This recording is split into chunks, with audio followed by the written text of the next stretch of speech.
Hey guys, long time, no see. 24 hours just seems like too long. So, since my last video about Wardlow and MJF, I've been thinking a lot about Wardlow's future at AEW.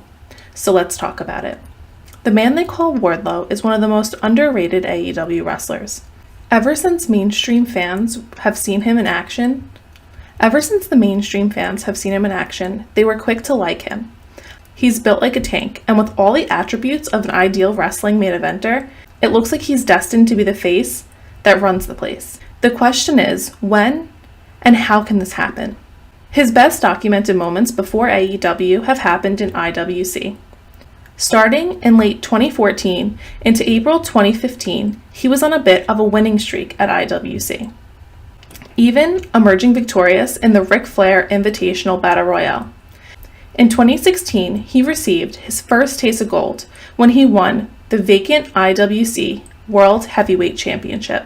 This would be the first of 3 reigns Wardlow would see with the title. He proved to be a dominant IWC World Heavyweight Champion, and in 2017, from January to October, he successfully defended the IWC World Heavyweight Championship. Though Wardlow's first reign came to an end, the fact that it lasted 364 days is nothing short of impressive. He was signed to AEW in late 2019 as MJF's bodyguard. Those who had never seen him before just assumed he was a muscle-bound power wrestler, but they quickly found out that he was really athletic and is good in the ring too.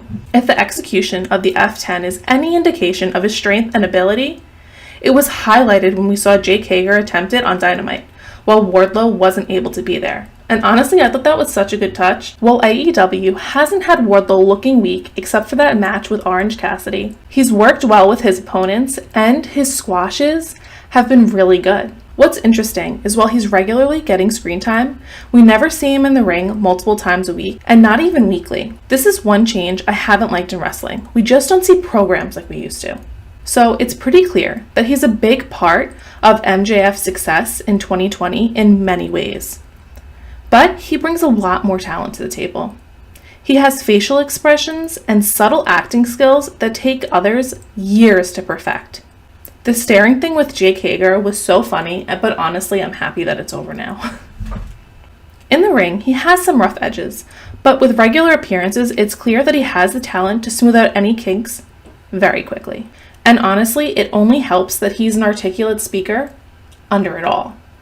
Also, this is refreshing booking of a monster, where he isn't literally some barely coherent nutjob, but a fully presented person who happens to be big and strong.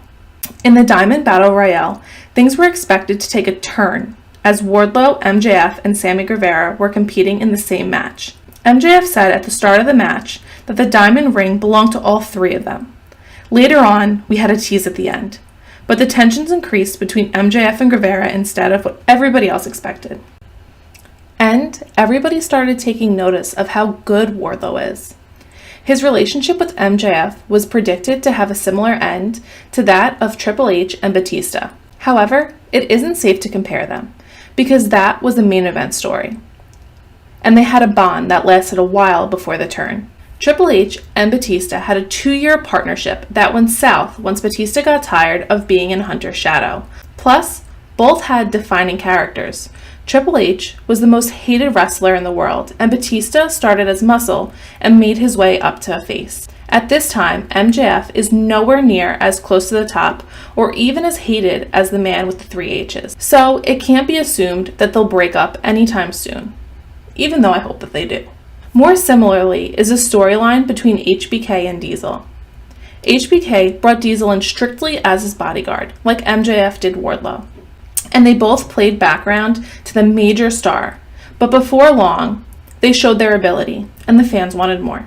Even when the expected does happen, AEW does pretty well to diversify the big guys. If you think about the squash matches with Marco, for example, Brody Lee's was different than Lance Archer's. And they were both incredibly different than Jake Hager's.